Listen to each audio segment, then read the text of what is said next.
introduction to the speaker led by Master Guide Rev Nivon.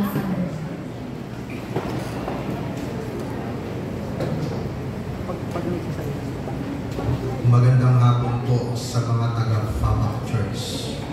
Ang pagbati po ay pinaabot galing ng Imelda Church. Ayan. Ako po ay naatasan para mag-introduce sa ating resource person, which is Pastor Marlon Ramirez, na kung saan ay mas nauna po ako na makatapos sa kanya pagdating po sa Master Guide. Gayon din sa pag-aaral, mas nauna ako, parehas po kami graduate ng AUP. Halang hindi ko uli niya siguro ang mag-sermon, mag-introduce lang. Yan. Siya po ay naglilingkod hanggang sa panahon ngayon, 15 years as became church pastor sa mga district at saka ngayon po, siya po ay naka-assign sa ating Central Luzon Conference as Youth Director. Second term na ba, Pastor? Second term na. Okay. First term, matatapos pa po yun, matagal pa. And marire-elect pa po siguro. Education, Master of Ministry sa IAS 2017. He finished also Bachelor of Arts and History, Philosophy and Religion 2006 sa AUP. ABHPR po yata. ABHPR. And then, Theology sa AUP 2016 po. Siya po ay may isang asawa, 2 anak. Ang pangalan po ng kanyang asawa ay si Ma'am Ruchi Ramirez, Valero Ramirez. At yung kanyang anak na lalaki, Hans Ray Ramirez, and yung kanyang anak na babae ay si Isabel Ivan Ramirez. Kinagagala ko pong ibigay ang pagkakataon sa ating pong youth director ng ating Central Luzon Conference, Pastor Marlon Ramirez.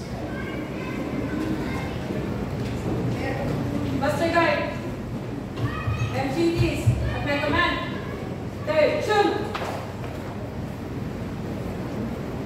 Present, arms!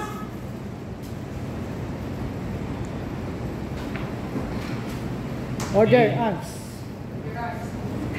You may not take your seat. Thank you. Sir, thank you, sir. Thank you, Sir Ned, for that kind introduction.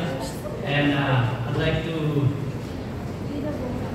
thank also the coordinator of this messenger program that we have right now.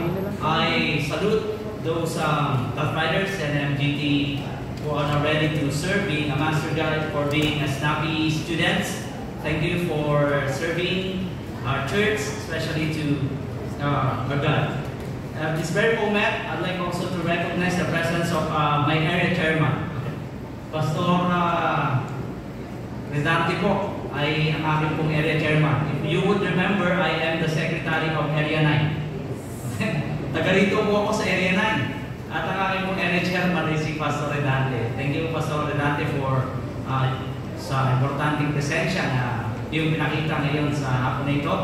Then I'd like also to recognize the presence of our elders and our leaders of our church and our members here at Famak Church. So thank you po for attending this investiture ceremony. And nandito po ang ating pong mga sponsor, mga staff po ng Central Luzon Conference.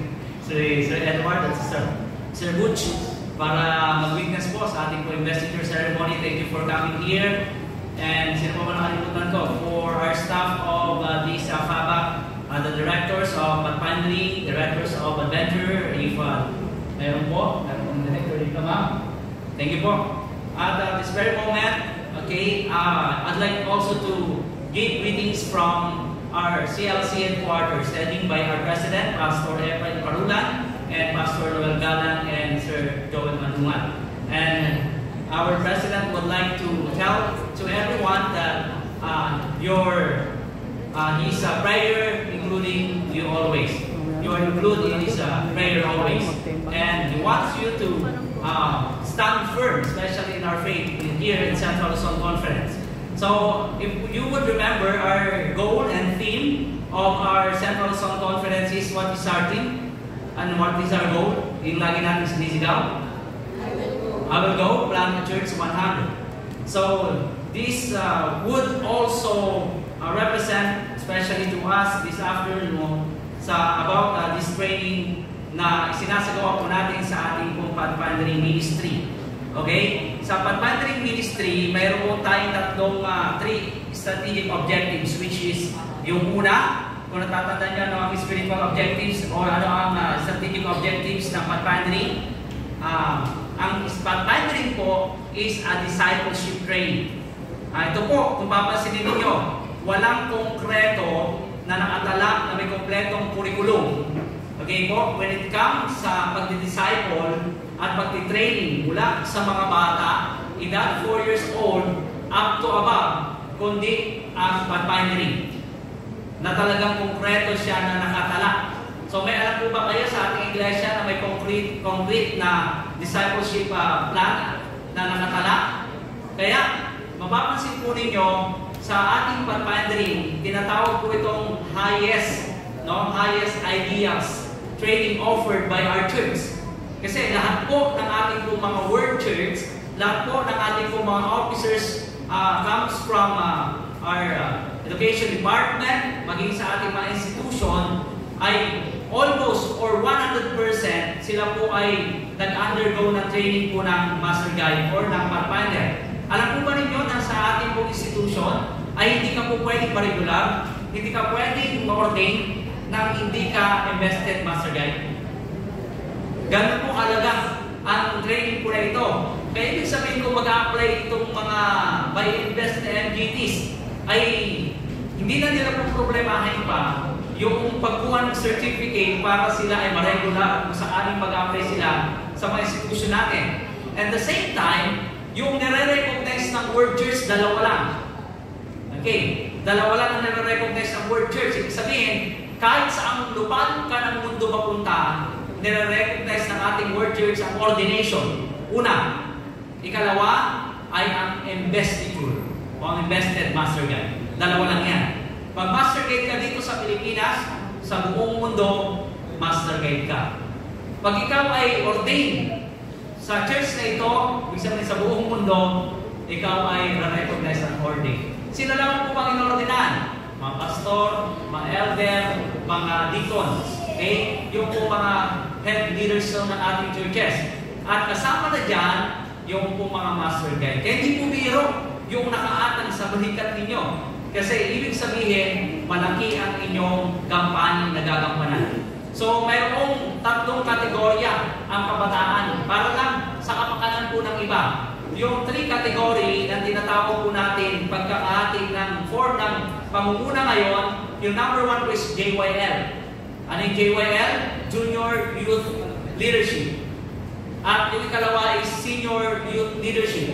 Under the banner of JYL, nariyan po ang leading leaders. Sino yung nag-lead na leaders?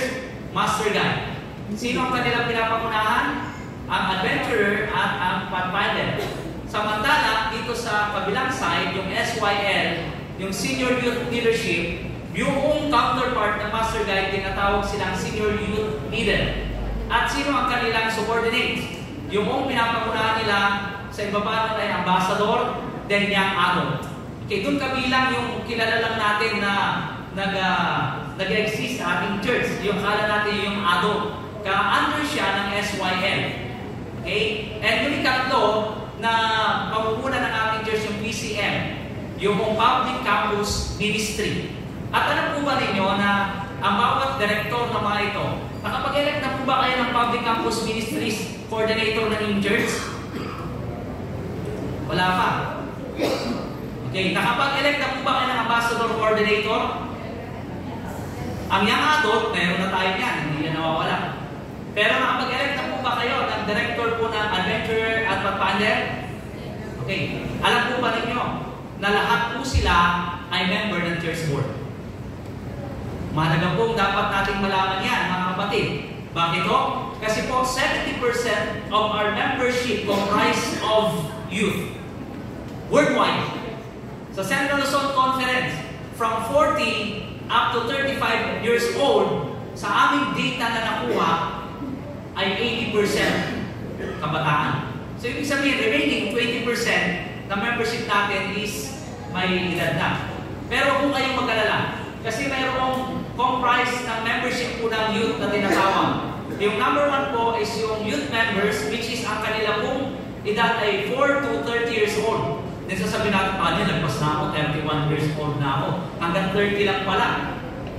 Ang in-approve po ng General Conference ng World Church, ang tawag po ngayon sa inyo ay Youth Mentor.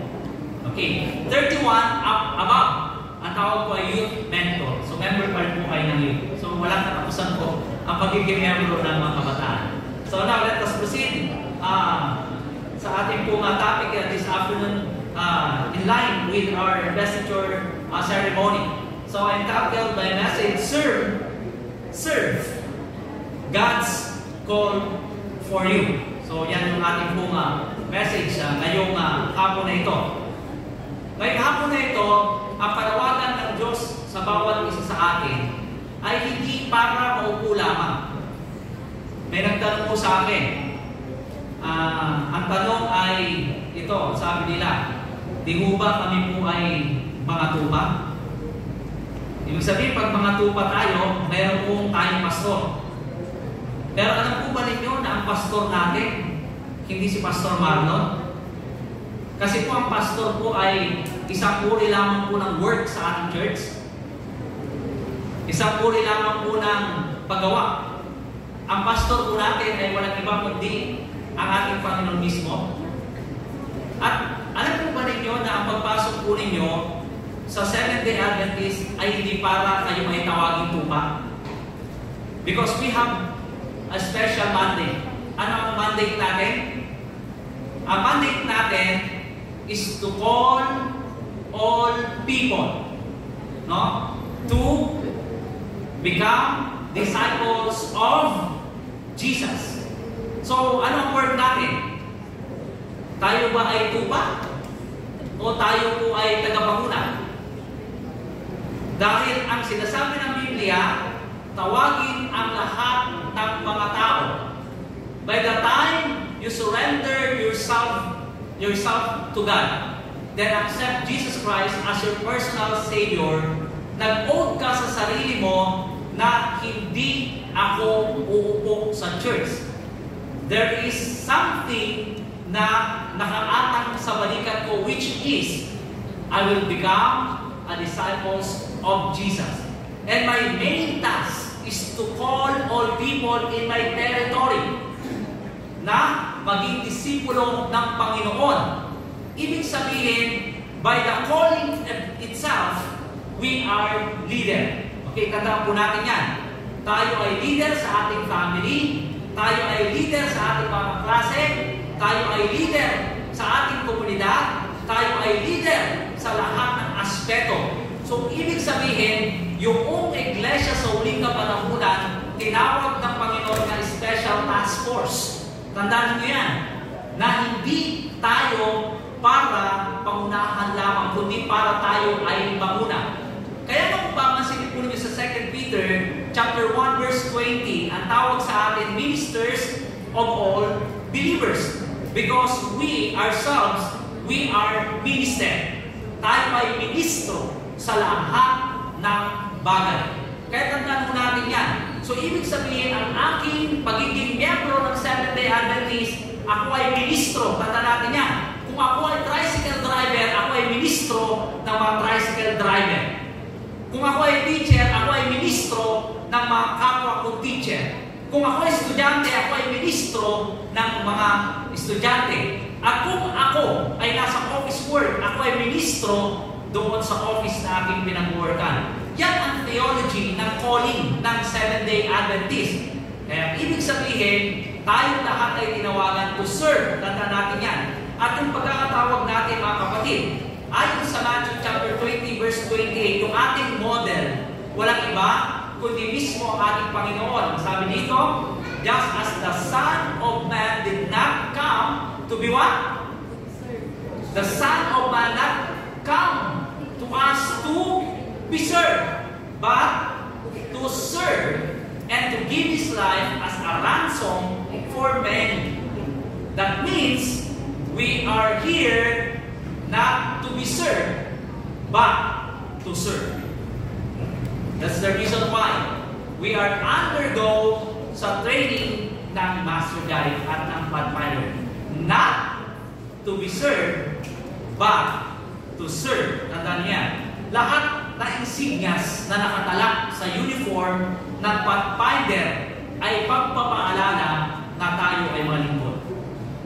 Hindi para i-brand ito, hindi para ipagmayabang ang uniform. Bawat nakatalak, bawat suot na kulay ay may kahulugan. Hindi yan kinreate lamang basta-basta. Yung pag nakikita natin yung pula, ibig sabihin, willing tayong mag-sacrifice. Pag nakikita natin ang kulay gold or yellow, ibig sabihin niya sa lahat ng paglilingkod natin, ibibigay natin yung pinaka-the best natin. Kasi hindi tayo naglilingkod sa tao, kundi naglilingkod tayo sa Diyos. Kaya, just as the Son of Man did not come to be served, but to serve. Okay, please be reminded of that po, na tayo po lahat ay hindi para paglingkuran, kundi tayo ang maglilingkod. Ibibigay natin ang ating panahon, ang ating oras para paglingkuran ang iba. At ngayon po, mayroong step po, pagiging steps in accepting God's call. Ano yung una? Number 1, surrender. Nakalagay yan sa Luke chapter 22:44. Madali lang tandaan yung ating investiture message kasi ito ay nasa acronym na SERVE. S-E-R-V-E. And letter S is surrender. When we follow God, it starts with surrender. Ano ibig sabihin ng surrender? Means giving up our plans and letting God lead us. So, think about Jesus saying that what I want, tapos sabi niya, God, but what you want. So, when we surrender, God can use us in amazing ways. Surrender natin ang buhay natin. Sa salitang Tagalog, ito ay ipinapaubaya. Kayo po ay nakaparinig na ng sikat na awitin ngayon ni Moira. Ano ba yung awit niya? Paubaya. Alam niyo ba ang salitang paubaya? Hindi ka alam. Yung salitang paubaya ay yung pinagkakaloob ang buhay mo para kontrolin ng iba. Kaya ay pinapaubaya ko na sa iyo lahat. Ikaw na bahala. So ang salitang surrender means, Lord, kung ano ang nais mo, kung ano ang ibig mo, pinapaubaya ko ng lahat sa iyo. Hindi yung gusto ko, Panginoon. Kaya sa tuwing tatayo ako sa harap ng Panginoong Diyos, ipinapaubaya ko ang aking pagtayo. Alam mo ba ninyo, sa tuwing ako'y tatayo dito sa unahan, may isa lamang po akong, meron akong ilalagay sa isipan ko. Alam mo po, ano po yun? Hindi po ako naglilingkod sa inyo. Yan ang nasa isipan ko. Pag tumatayo po ako sa unahan, ang pinaglilingkuran ko hindi kayo. Ang pinaglilingkuran ko ay ang Diyos na aking sinasamba. At iniisip ko po na si Kristo nakaupo diyan sa unahan. At siya yung aking number 1 na audience.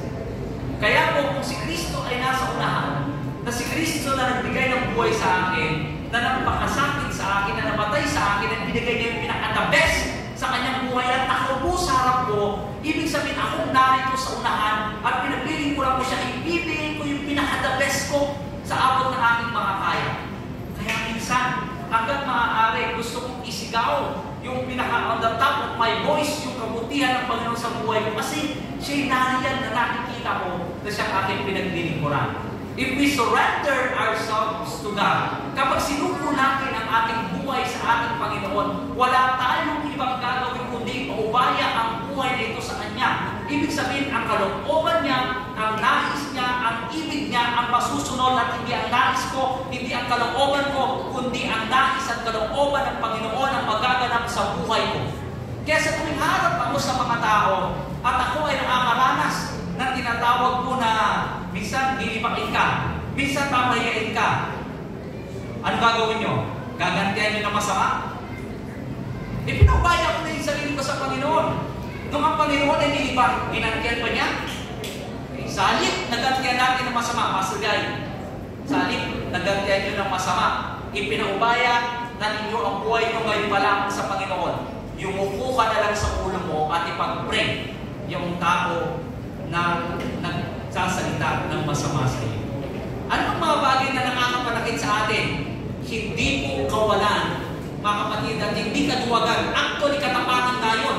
Kasi ang norm ng mundo, gumante. Tama, mali? Ang norm ng mundo, gumante. Kasi yun ay sa mababang kalagayan ng isang makasalanan. Yun ay kaduwagan. Dahil nung bumagsak ang tao, nung nagkasala ang tao, ang kanyang nature gumante. Pero silang mga hindi gumagante at silang nagpapakumbaba, sila ang tunay na matagumpay at matatapang.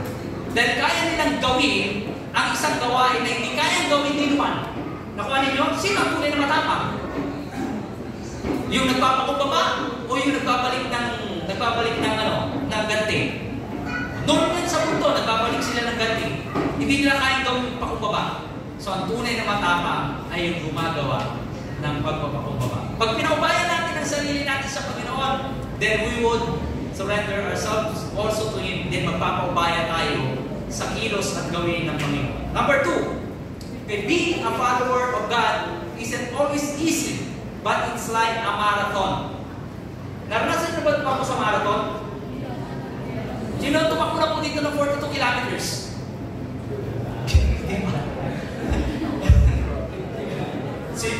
Si Sir pa lang, tumatakbo na po talaga to. 42, di natin kahit alunin yan.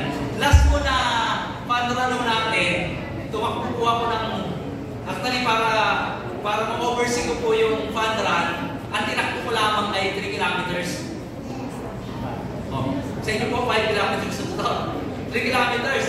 Pero habang tumatakbo po ako, yung anak ko po na 7 years old, yun ang umaakay sa akin, 7 years old. Tati, bilisan mo. Tumatakbo. Tapos hanggang hindi lang 3 kilometers, kundi 5 kilometers na natakbo namin. Ibig sabihin, para makatakbo ka ng matagal, kailangan mo ng endurance. So, kailangan mo ng pagtsatsaga, kailangan mo ng pagtitiis. So, isang taong nasa paglilingkod, mga kapatid, kailangan mong maging matiis. Kailangan maging matyaga. So, paano tayo magtsatsaga? Lalo na po sa mga pinaglilingkuran natin, mga kabataan. Paano nyo sila pakikitunguhan? Paano nyo sila akayin sa Panginoon? Kayo ba ay painipin? Kayo ba ay agad-agad na nagagalit?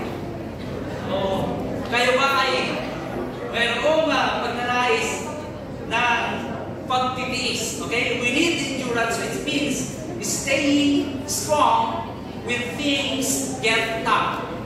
So the Bible says we should keep going. Okay? We should keep going, looking at Jesus who help us. In Hebrews chapter 12, verse 1. Sino daw ang titignan natin sa ating faith? Sino daw ang titignan natin sa ating paggawa? Titignan ko si Elder. Yan ba sinasabi ng Bible? Kasi, syempre, titignan ko ang president ng GC. Titignan ko ang president ng CLC. Ganun ba paglilingkod? Sabi rito, yung endurance natin na ay Kristo. Alam niyo, pag nakatingin ka sa tao, mga kapatid, pag nakatingin ka sa tao, agad-agad babagsak ka. Pag nakatingin ka sa tao, agad-agad susuko ka. Pag nakatingin ka sa tao, agad-agad mawawala ka sa nais ng Diyos para sa iyo. Pero pag nakatingin ka kay Kristo, hindi ka mawawala. Tanong ko sa iyo, pag kinumpir mo ang sarili mo sa iba, anong masasabi mo? Sabihin ko, kung compare ko sa sarili ko kay Sir Nilo, natural, angat ako agad sa kanya. Pag kinumpir ko, kasi yung director ako yung director lang siya ng club sa ibaba. So angat agad ako. Pag kinumpir natin ang sarili natin sa iba, may panahon na sasabi natin, angat ako sa kanya. Tama ba din?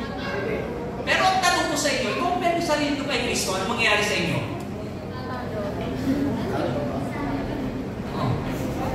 I-compare niyo sarili ko kay Kristo, ano mangyayari sa atin? Pansin nyo? Pag kinumpare natin lang ang sarili natin kay Kristo, ano mangyayari sa atin? Agad-agad, bababa tayo, nagpapayo po tayo, Lord, sorry po, wala pala akong may pagmamalaki. Kaya po sa endurance po, tayo po ay nakatingin. We should keep going, looking Jesus. Tandaan po natin, who helped us. Hindi natin ibabaling ang tingin natin sa kung kanino pa man. Yung endurance natin, yung pagtitiis natin, nakatingin yan palagi kay Kristo at hindi sa kanino pa man. Amen? Amen. Pagka mapapansin mga tao hindi nakatingin kay Kristo, kung kanino yung nakatingin, alam mo na kung anong mangyayari sa kanya. Then number 3, sa ating pong steps para ating accept yung God's calling, ano yung letter S? Surrender. Ano yung letter E? The letter R, responsibility. So God gave us important job. We're responsible for sharing, ano ang saan tayo responsable? Saan tayo responsable? For sharing God's love and helping others to follow Him. It might sound big, but it's a special privilege. According to 1 Corinthians chapter 15:58 says, our work for God is never wasted. So let's take our responsibilities with joy. Lahat pala ang paglilingkod natin, yan pala ay hindi masasayang. Alam niyo ba ninyo na walang malaking paglilingkod sa Diyos? Ulitin ko, walang maliit at malaking paglilingkod sa Diyos. Lahat pantay-pantay. Lahat ng ginawa mo para sa Panginoon, yan ay hindi nasasayang. Lahat yan ay mahalagang bagay sa langit at nakatalayan sa aklat ng alaala. Na yan, yung merits na yan, hindi sa iyan. Kaya ako nagawa yan dahil ang naging goal mo, dahil ang umihimok sa'yo, dahil ang umaakay sa'yo, ay ang kabutihan at ang pagmamahal ni Kristo.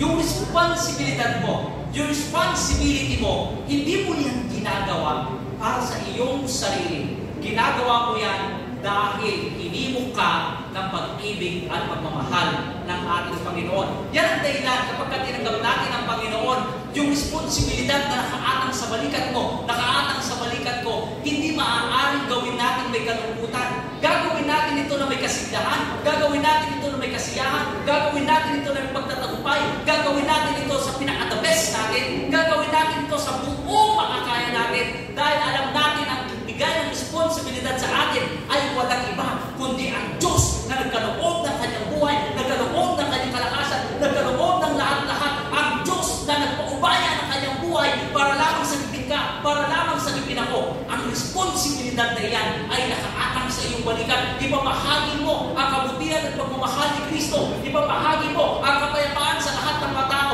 Ang mga taong naguguluhan, ang mga taong nagulungan, ang mga taong nagdaragdag, ang mga taong napapagapag ay dapat magkaroon ng pag-asa, magkaroon ng kapayapaan, magkaroon ng katiwasayan dahil yan ang responsibilidad mo bilang anak ng Diyos. And number 4, vision. Paano niyo po ba tinitignan ang sarili po ninyo? Mga kapatid, paano niyo tinitignan ang kinabukasan ninyo? Sabi sa Bible, Proverbs 29 verse 18, without a vision, things don't go well. Ano po ba ang vision natin sa sarili natin? Siguro meron lang tayong vision sa sarili natin. Ano pa na yun? Ambisyon. Anong vision natin sa sarili natin? Ambisyon. Anong ambisyon ninyo? Minsan ang ambisyon natin, gusto natin umangat, gusto natin makilala, gusto natin sumikat, gusto natin kung ano gusto natin, yan ang ambisyon natin. Pero ang tanong, paano mo tinitignan? Sa Tagalog, ambition is pangitain. Paano mo tinitignan ang buhay mo ngayon na ikaw ay kabilang sa kaharian ng langit? Having a clear vision means seeing where God wants us to go. Nakikita mo ba kung saan ka gustong galing ng Panginoon? So God's call give us a vision to make a difference in our world. So we need to focus on that vision and not get distracted. So anong gusto ng Panginoon sa atin? Magkaroon tayo ng kaibahan sa mundong ito. ano ang kaibahan na may kukontribute mo sa mundo? Pagka ikaw ay binasa ng mga tao, masasabi ba nila na iba to kaysa sa atin? Masasabi ba nila na iba siya kaysa sa atin? At masasabi ba nila na dapat akong sumunod sa kanya? Kasi may kakaiba akong nakikita sa kanya. So, anong vision na nakikita mo sa sarili mo? Mga kapatid, kung titignan ko ang vision ng aking pagkatawag, anong sinasabi ng Biblia sa inyo? Anong vision ng pagkatawag ninyo? Okay? Anong sabi sa Matthew chapter 20? Verse 18 to 20. Anong vision mo? So, ang vision natin ay maging tagagawa ng disipulo. Pag sinabing maging tagagawa ng disipulo, ano ibig sabihin ng pastor? Yung maging tagagawa ng disipulo. Ang ibig sabihin tagagawa ng disipulo, maging taga-akay ka at dalhin ang mga tao kay Kristo. Ang tanong ko sa inyo, madadala mo ba ang mga tao kay Kristo? At saan titingin ang tao? Alam nyo, kung hindi kayo magaling magsalita, hindi kayo marunong mag-Bible study, merong isang pamamaraan na maakay mo ang mga tao. Alam nyo mo ano yun? Karakter. Yung karakter mo ay magsasabi na nakakaiba ka. Magsasabi na gusto kong gayahin siya. Kasi meron siyang ibang karakter. Yung mismo karakter natin, mga kapatid, ay nagpapakita na kung ano ang pangitain na gusto nating maganap sa ating buhay. Ito ay nakakahulugan na gusto natin ang mga tao ay madala sa ating Panginoon. So having a clear vision means seeing where God wants us to go. Tingnan natin kung saan tayo gusto dalhin ng ating Panginoon. Alam po ninyo, ang ating pong goal, lagi natin sinasabi ang goal natin langit. Tama mali? Ang goal natin langit. Alam po ninyo na ang langit ay magiging impyerno pag wala si Kristo? Tama mo ba? Oo nga, may langit ka na, wala si Kristo sa langit, sa palagay ninyo. So magiging impyerno ang langit kung wala si Kristo. Yung pong kalungkutan sa buhay, alam po ba ninyo, na pag tinungtungan yan ni Kristo, nagiging isang matagumpay na lugar. At alam po ba ninyo ng impyerno, pag tinungtungan ni Kristo, magiging langit? Dahil ang presensya ni Kristo ay gumagawa ng mabubuting bagay. Kaya nung tumungtong si Kristo sa mundong ito, na ito actually ay parang impyerno na, dahil sa pagkawala niya sa direksyon ng langit, ano nangyari? Naibalik ang nawalang imahe ng sangkalagitan sa mga tao. Yun yung isang reason bakit tayo tinawagan to restore the lost image of God in His creation. That is the reason why we are here. That is the reason why we put in our minds that we are here to restore the lost image of God in His creation. It means na sa ating paggawa sa buhay na ito, nire-restore natin yung pangalan ni Kristo. Nire-restore natin yung mabuting yaman ng sangkalangitan. Kaya ibalik natin ang mga tao sa ating Panginoon. And that is our vision. Then letter E, ano yung number 1? Para natin accept yung call ng Panginoon, ano yung number 1? Letter S? Number 2? Number 3, letter A? Responsibility. Then, letter B. And last, empowerment. Sabi sa Acts chapter 1 verse 8, God doesn't leave us on our own. He gives us power through what? Through the Holy Spirit. Not by mind, nor by power, but by the Holy Spirit. We get power to be witnesses for God. It's like having a superhero inside us. We should use the power every day to live the way God wants us to. Paano yan? Paano natin makukuha yung power? Nakakita lang yung sponge? SpongeBob. Ano ang ng sponge? Mag-absorb siya, di ba? For example, imagine yung may sponge ako rito. Inilagay ko sa tubig. Anong gagawin ng sponge? Capture niya ang tubig. Pag hinagis ko sa inyo, anong mangyayari? Mababasa kayo. Kasi nag-absorb siya ng tubig. Tama? At pagkatapos nun, pag yun ay napiga, anong mangyayari sa kanya? matutuyo ulit. At pag natuyo, ninalis ko sa inyo, ano mangyari? So wala nang sprinkling na magaganap. Kasi wala siyang absorb. Ang ibig sabihin niyan, tandaan ito mga kapatid, sa empowerment na tinatawag, saan makukuha ng iyong kapangyarihan para magbigay ka ng spark, para magbigay ka ng impact sa mga tao? Okay? Saan mo i-absorb yung sarili mo? Alam niyo ba, i-absorb natin ang sarili natin, tayong sponge, sa Holy Spirit. At yung Holy Spirit, nakukuha natin yan through deepening ourselves. Ibig sabihin, ilulubog natin ang sarili natin sa tubig bago tayo makasipsip. Tama? At ganun din, ibig sabihin, everyday, mga kapatid, for us to empower, dapat isurrender natin ang sarili natin sa Holy Spirit. Alam niyo sa huling kapanahunan kung sino ang pinakamalaga na kailangan ng iglesia? Ang malaking katotohanan, mga kapatid, alam niyo na sa huling kapanahunan na talaga tayo. Kasi sa mismong church natin, lumabas ang doktrinang Trinity. Dali niyo, ang Trinity wala ng Holy Spirit. At ano po ba niya ng Holy Spirit, ang kampanin niya sa huling kapanahunan kung gaano kalaga? Siya ang magbibigay ng kapangyarihan sa church. Siya ang magbibigay ng kalakasan sa church. Kaya ang kaaway, pilit niya na iniaalis sa isipan natin ang ating pangailangan sa banal na Espiritu.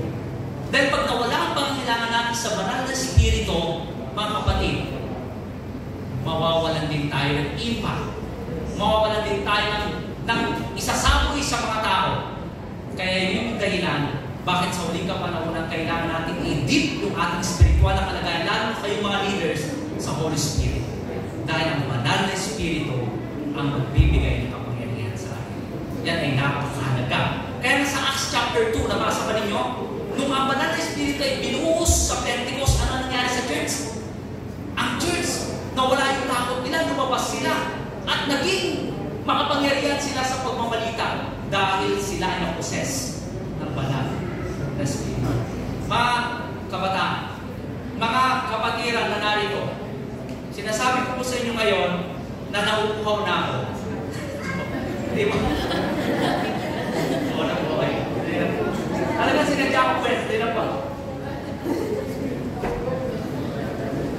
Alam po ninyo, pag nauuhaw ka, ano gusto mong gawin?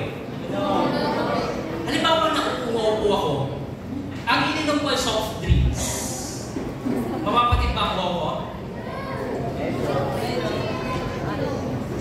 Soft drinks sinabi ko. Alam mo, kung minum ka ng soft drinks, pag buhaw na buhaw ka, hindi mapapatid ang buhaw mo, subukan mo. Kaya, bakit ka rin? Halimbawa ko lang yun. Okay, thank you. Halimbawa, uminom ka ng juice na matamis. Tumimpla ka, buhaw ka, mapapatid buhaw mo? Ano makapapatid ng buhaw mo? Tap water.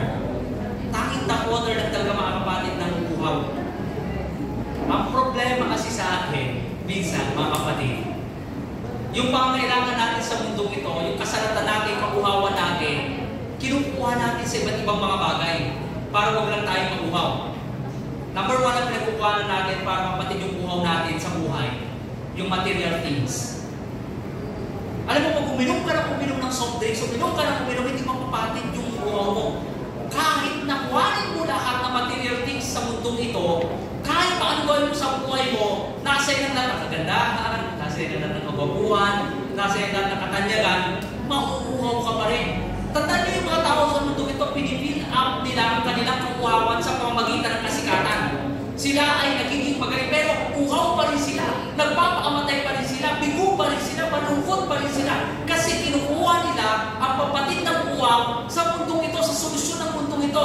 Which is, ang katotohanan, kung gusto natin ma-empower, kung gusto natin maging malakas, huwag natin kuhanin yung papatid ng uhaw sa anumang mga bagay. Kuhanin natin ito sa banal na Espiritu. At ito ang kailangan natin sa huling kapanahunan na maglalapit sa atin ng tubig ng buhay upang hindi na tayo kaya kailanman mag-uwaw upang mapatid ang ating mga pangangailangan sa mga bagay. At kapag ka pinunan mo na pinunan ang iyong bibig ng mga bagay na patikuwaw na hindi yan nararapat at naaayon, mauuwaw ka pa rin. Pero ngayong hapon na ito, ang banal na Espiritu ang bibigyan ng power mo. At itong kailangan sa paglilingkod. Kailangan mo, kailangan ko, kailangan natin na.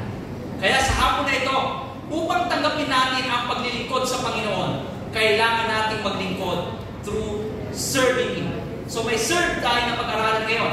Ano ang kailangan natin gawin? Ano yung number 1? Ano yung number 1? Ano yung number 2? Ano yung number 3? Ano yung number 4? Ano yung number 5?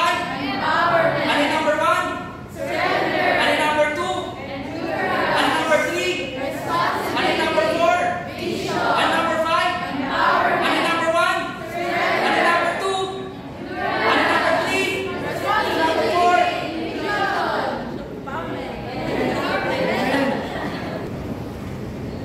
Let's give a perfect Pathfinder Club to our CLC Youth Director, Pastor Marlon C. Ramirez. Ready? Pati congregation po, kahit hindi po kayo, di pa Pathfinder. Ayan. Sigurado naman ako, kabisado yun